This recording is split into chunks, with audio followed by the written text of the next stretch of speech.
Myself, Dr. Viswanath Allamraju. Today we are going to discuss the subject of kinematics of machines, fundamentals of kinematics of machines.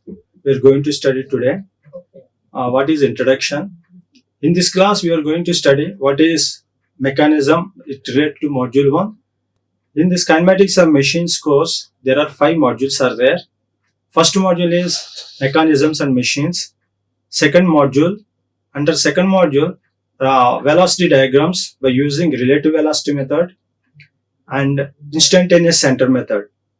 And also third topic is acceleration analysis. That acceleration analysis also can be learned by relative velocity method, relative method. In the module 3, we are going to study straight line motion mechanisms, and another topic is under module 3. First topic under module 3 there is straight line mechanisms and also steering gear mechanisms. In module 4 we study cams and followers, and under the cam diagrams of cam, how to draw the cam profiles, and also cam analysis. And finally in module 5 we study gears and gear trains. In the gears there are different topics are there. Under the gears, we'll study what is length of arc of contact, length of path of contact, what is contact ratio, what is addendum, what is dedendum, what is law of gearing, and interference principles. And under gear trains, in gear trains we'll study again, there are 2 methods are there, relative method and a tabular method. In this gear trains, we'll study how to find out the number of teeth and the velocity of different gears. Now let us begin module 1. What is mechanisms and machines? So mechanism, what is mechanism? We'll see here. So what is mechanism and machine? A machine consists of various mechanisms are interlinked together in order to convert the available mechanical energy into useful work. So here, how we are going to machine? A machine consists of number of mechanisms. What is mechanism? The mechanism is nothing but the group of parts or bodies assembled together or connected together such a way that it can transfer the motion and also modify the motion in a constrained direction. Then it is called mechanism. Now let us see the slide, what is defined here in the textbook. That is, here number of bodies are assembled in such a way that the motion of one body causes constrained motion and predictable motion to the others. It is known as a mechanism. So now here, the machine, what the machine does? The machine converts the mechanical energy into useful work. Okay, that is called machine. Now, in this kinematics of machine, again, let us begin in order to know the kinematics of machine. This is a subject deals with the velocities and accelerations or motions of various parts of a mechanism without considering the forces acting on them. Then it is called kinematics of machine. Now there is another subject is called dynamics of machine. In the dynamics of machine, you can understand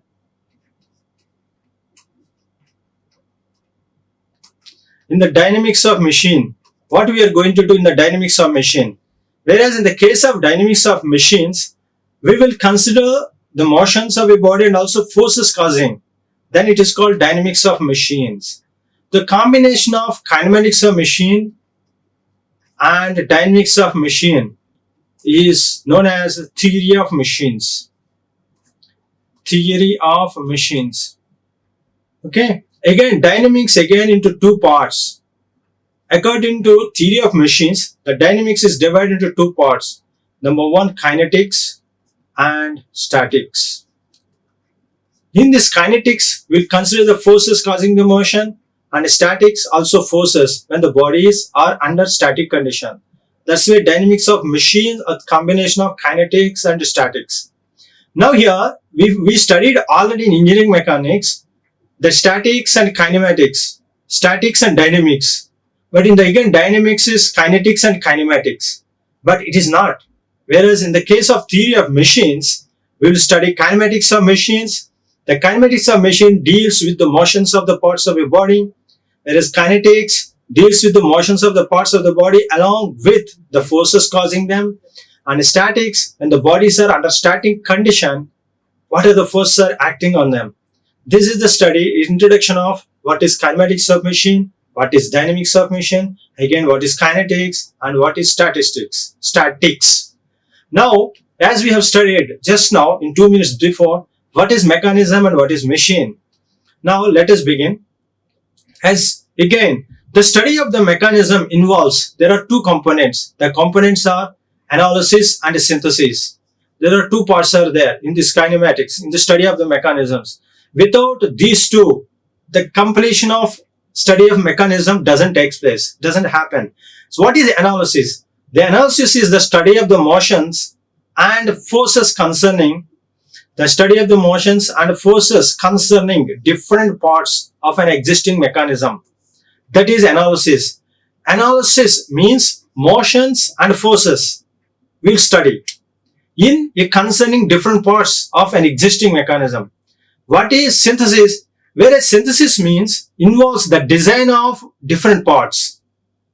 Design of its different parts is called synthesis. That's why another name of theory of machines is also called as analysis and synthesis of mechanisms. Okay, now very important thing is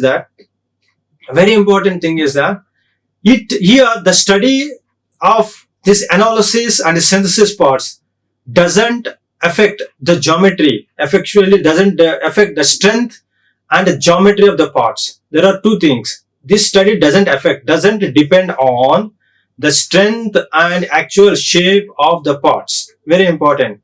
So what will it depend on?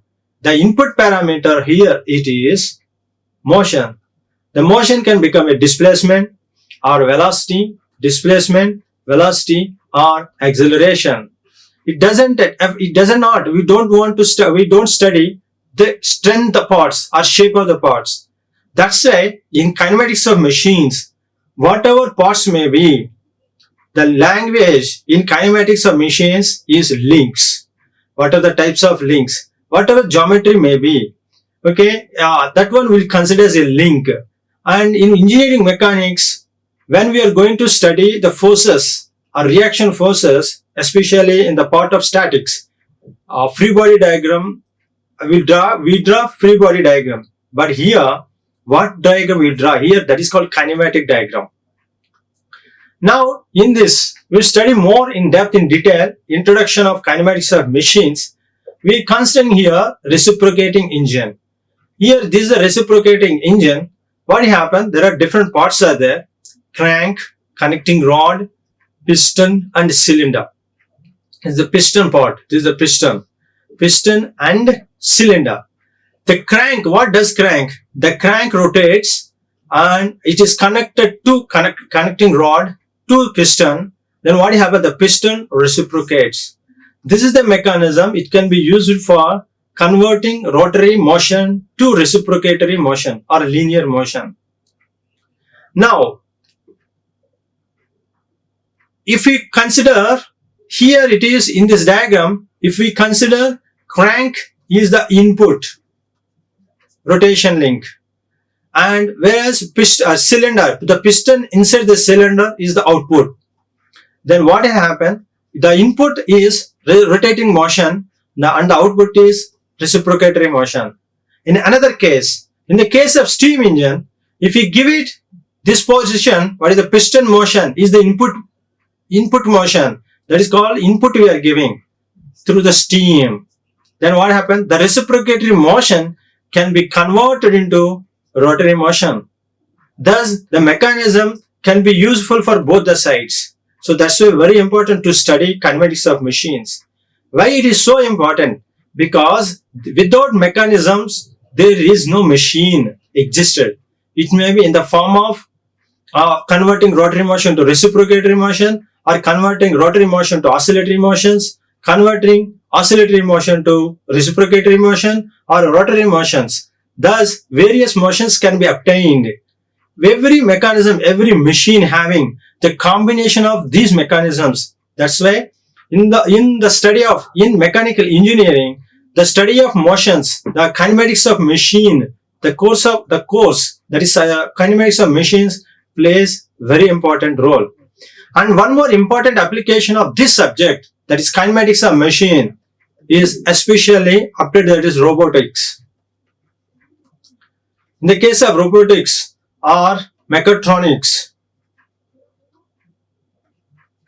very important, this subject will be useful.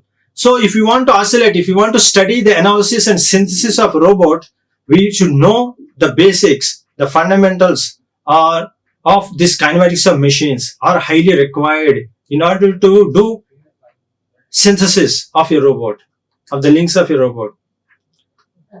As I discussed before, the kinematics and dynamics, these are the parts. The dynamics is again divided into two parts, that is subdivided into kinetics and statics. Now, as mentioned earlier, a combination of number of bodies assembled in such a way the motion of one causes constrained and predictable motion to the others, and it is known as a mechanism.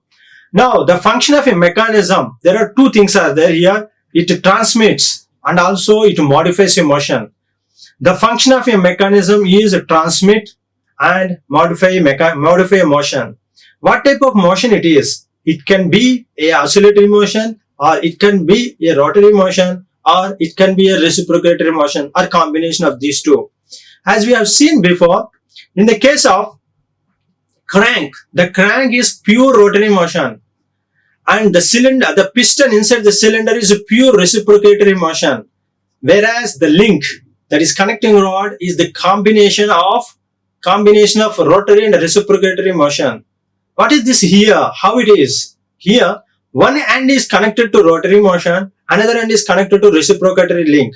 That's why the one joint here, it is under rotary condition, another joint here it is in reciprocatory condition. So the motion of the connecting rod in this mechanism is combination of rotary and reciprocatory motion. Now here, so a machine, as we have already discussed, a machine is a combination of mechanisms. Okay, a mechanism can also be called as a machine, but a machine can't be called as a mechanism.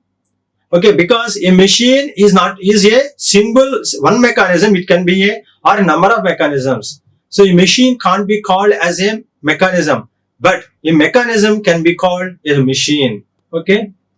Now, coming to, there are different types of constraints are there. In some motions, some mechanisms, there are only pure reciprocatory motion may be there, or pure rotary motion may be there, in spite of applying the desired work on that. Suppose in this figure, if we understand, in the figure A, if we understand this is the rectangular, this is block having a rectangular hole, and the rectangular hole we inserted a rectangular rod, cross-sectioned rod. In spite of force, whatever direction of the force if we apply, it has a constrained motion. The constrained motion is only oscillatory, reciprocatory motion. In this direction, you may apply normal to this force, but the constraint of this element 2 motion is only reciprocatory motion. Okay, that's why this pair, the pair meaning is two elements.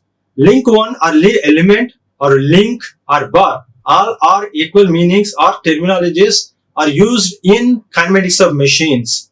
Now here, this link 1, this link 2 will be reciprocated or under reciprocatory motion in relation to link 1. In spite of the direction of the force may be different, but still it gives only reciprocatory motion. That's why it is called as completely constrained motion. Okay, it is a completely constrained motion. Now figure B, if you observe, we can observe that it is a circular cross-section shaft. The circular cross-section shaft connected with collars supported. So if you apply in the direction, in a tensile force or in a tensile direction, if you apply the force, it can't be moved. there is no motion in reciprocatory. But if you apply the motion, circular motion, there is a definite motion is there. That is a rotary motion. So here also, in this case also, the pair, that link 1 or link 2, the link 2 is having rotary motion in relation to link 1. It is completely constrained. There is no other motion. It is completely constrained. Whatever direction of the force you may apply, but the motion remains fixed. That is rotary motion in the case of figure B, and reciprocatory motion in the case of figure A. That's why these two mechanisms, these two pairs indicates the complete constrained motion of the links. Second category is that is incomplete constrained motion. What is incompletely constrained motion? Incompletely constrained motion means if you apply reciprocatory motion, the cylinder, the link 2 will be reciprocated in a linear condition. If you apply rotary motion, yes, it can be rotated. It is more than one direction, more than one motions having.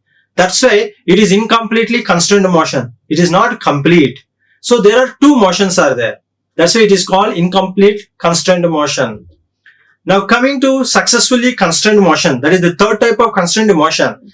In this figure, the motion between two elements of a pair is possible in more than one direction, but it is made to have only motion only one direction by using some external force. So it is a footstep bearing. The footstep bearing, okay, the footstep bearing, the shaft is without this load. Suppose what will happen? It is under rotary motion. When it is under rotary motion, the shaft can be come out due to centrifugal effect. So in order to maintain the constant or constrained motion, in order to maintain the complete constrained motion, what we are going to do is that we are going to apply some load on that. So under the application of the load, the link 2 with respect to link 1 becomes what happened completely constrained under the external load. Then it is known as successfully constrained motion. Okay, this is a successfully constrained motion. This type of things we can see in the case of IC engines or in the case of gas turbines, where the footstep bearing is attached to the turbine shaft. Now there are different meanings are there, terminologies. There is an introduction of kinematics of machines. So what is rigid body and what is resistant body? So what is rigid body means there is no deformation under external load. What is the meaning of no deformation? The distance between 2 points is remain constant. It doesn't be changed under the action of any type of forces. Then that body is called rigid body. So what is resistant body? A resistant bodies are also rigid, but the purpose they have to serve. Suppose if you consider a belt drive, the belt drive is resistant body. At the same time it is rigid. Why? The belt drive transfers the motion from one shaft to another shaft. That's why, and also it is rigid. It will not be elongated. That's why here the belt drives, especially belt drives, are considered as resistant bodies. Okay, and one more resistant examples for resistant bodies is example is springs. Springs are also resistant bodies. So springs have certain purpose.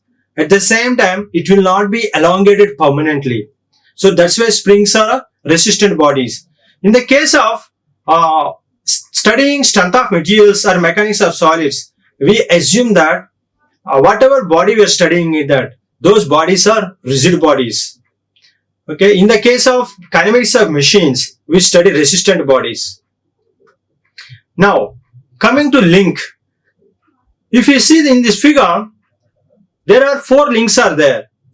It is a slider crank mechanism. It is a slider crank mechanism. Now it is a fixed link.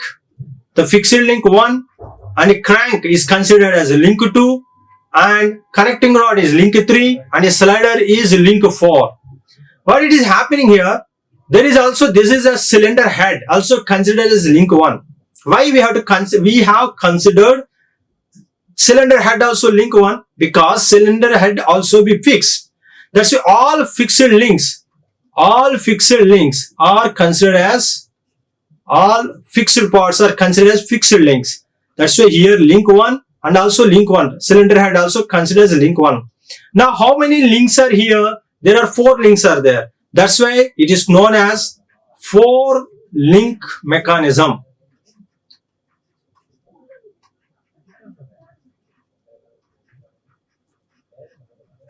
Or another name is called 4-bar mechanism. 4-bar mechanism. Okay. Now coming to the links. Here all links are, what is happening? They are binary links. There are 3 types of links are there. What is number 1? Binary link. Number 2, ternary link, and 3, quaternary link. Now, what is this? How it is connected to mechanism? Yes, a mechanism is made up of number of resistant bodies, out of which some may have motions relative to others, and a resistant body or group of resistant bodies with rigid connections preventing their relative movements is known as a link. What is the purpose of the link? The link transfers and modifies the motion. And a link may also be considered as, may also be defined as a member or a combination of members of a mechanism. Now, here, if you understand, a binary link consists of 2 nodes or 2 joints are there. Okay, that means 2 links can be connected here, whereas ternary link consists of 3 nodes or 3 joints. We can connect 3 links for this. Now quaternary link, we have this 4 joints are there. What are the 4 joints are? That means there are 4 nodes are there. Then that type of link is known as quaternary link. So these links are, what are they? These links are symbolic representation of the parts of a mechanism. How? Let us simple. Suppose if you consider your hand, this is the hand, this the palm is there. Now this palm is having how many joints are there? 1, 2, 3, 4 and 5. There are 5 joints are there. That means 5 nodal points are there. Then it is known as pentanary link.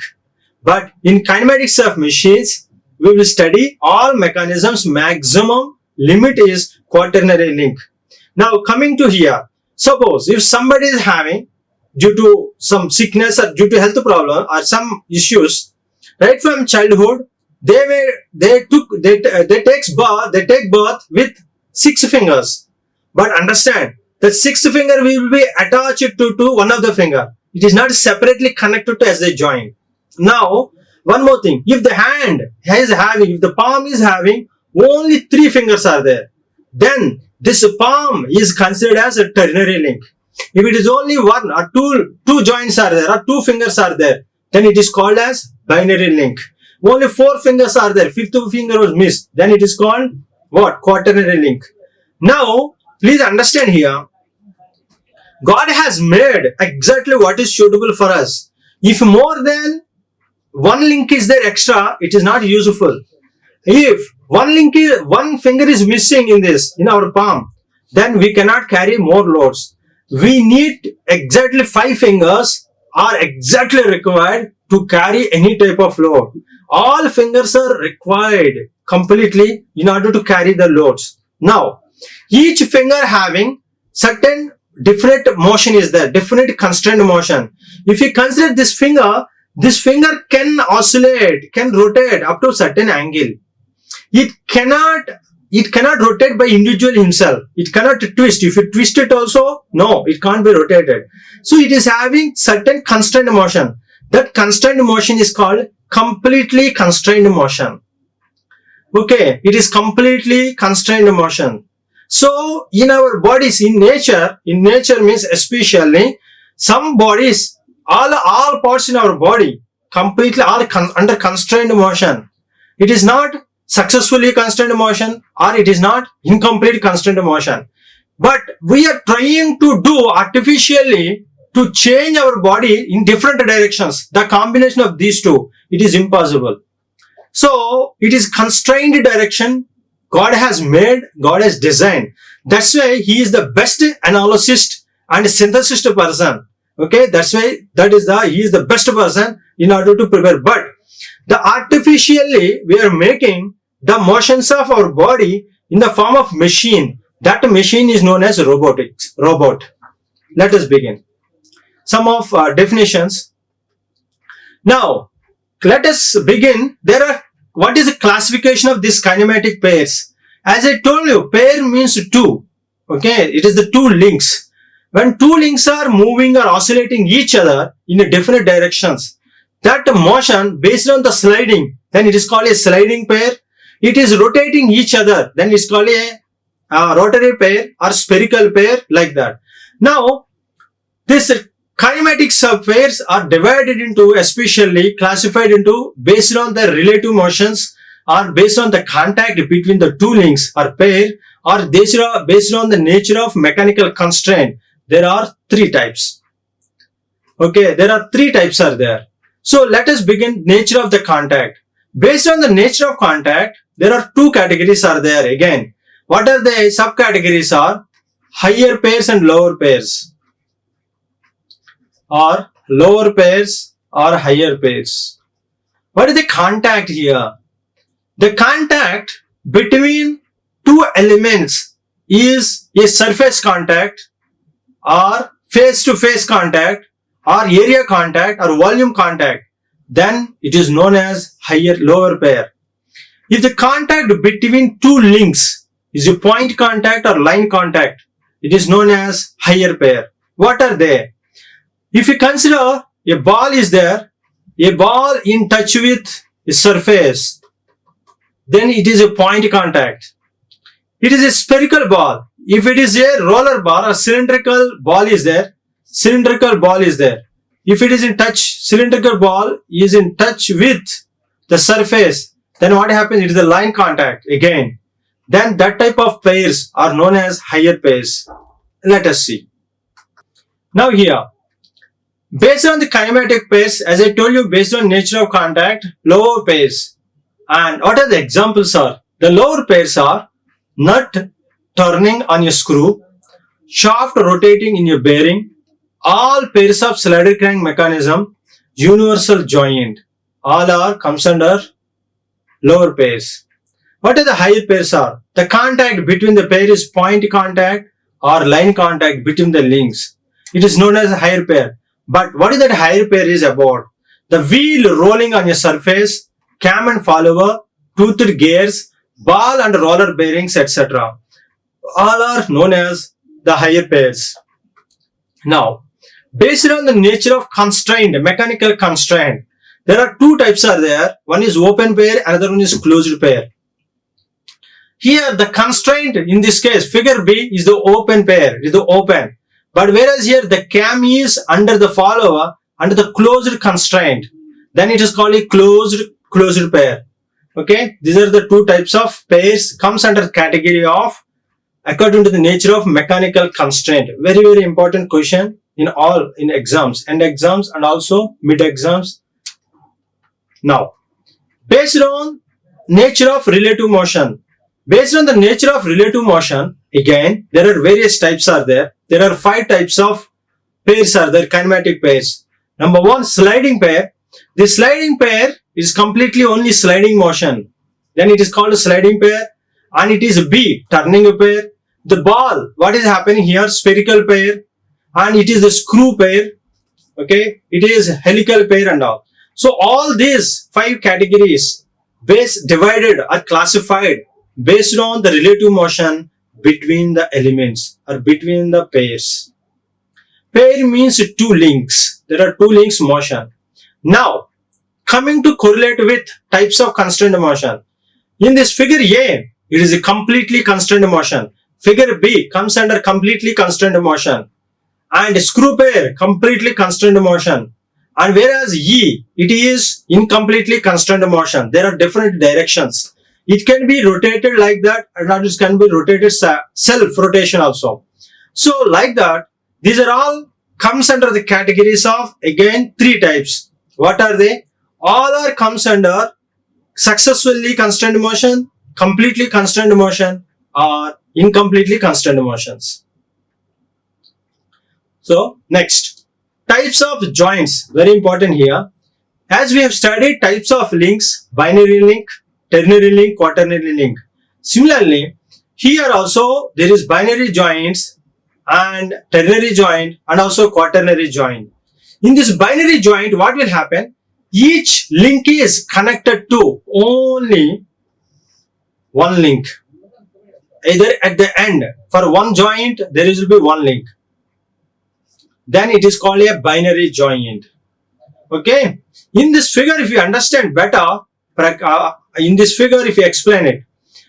Now, B denotes binary. Here, B is the letter, the binary joints. How many links are each joint? There are 2 links are there. Link 1 and link 2. Then the joint here, it is the binary joint. Now, coming to this end, this is link 1 and link 2. This joint is a binary joint. Now, coming to ternary link. Ternary joint means the joint where 3 links are connected. Then it is a ternary joint. This is a ternary joint. This is also ternary. And it is a ternary joint. This is also ternary. And there are 6 ternary joints are there. And how many binary joints are there? 2 binary joints. And how many quaternary joints are there? Only 1 quaternary joint here. What is the 1 quaternary? Quaternary joint means, quaternary means 4. 4 links are joined at one node. That joint is known as quaternary joint. Thus, we can understand types of joints. Now, how many links are there? Okay. How many joints are there? Now, in subcategory, one ternary joint equal to how many links? How many binary joints are? One ternary joint equal to 2 binary joint. One ternary joint equal to 2 binary joints. One quaternary joint equal to how many binary joints? 3 binary joints. How? Now, the ternary joint you considered here, I am considering here this ternary joint 1. Consider the ternary joint 1. How it is 2 binary joints are? I am considering the ternary joint, 1 link is fixed, 1 link is relative. This is a reference. With this reference, this joint 2, 1 and 2, 1 binary joint 1, 2, and 1 and 3, there is secondary binary joint. That's why 1 ternary joint equal to 2 binary joints. Similarly, we can understand the same principles to yield binary joints of a quaternary joint. Now, quaternary joint, 1 quaternary joint equal to how many binary joints? 3 binary joints. Now, the number of links is equal to how many? The number of, suppose if a number of links are connected a joint, then how many binary joints are there? N minus 1. If n links are connected at one joint, n minus 1 are the binary joints. How? 1 ternary joint means 3 links are connected. That means 3 minus 1. That means 2 binary joints. 1 quaternary joint equal to 1 quaternary joint means 4 links are connected. How many binary joints? For quaternary joint, 4 minus 1. That is 3. 3 binary joints. So, if n links are connected at one joint, then means n minus 1 are the number of binary joints. Binary joints. Thus, we can understand, we learned in this class what are the types of kinematics, types of constrained motions. In that, successfully constrained motion, completely constrained motion, and incompletely constrained motion. What are the types of links? What are the types of joints? Thank you. Like, share and subscribe. Hit the bell icon for more updates.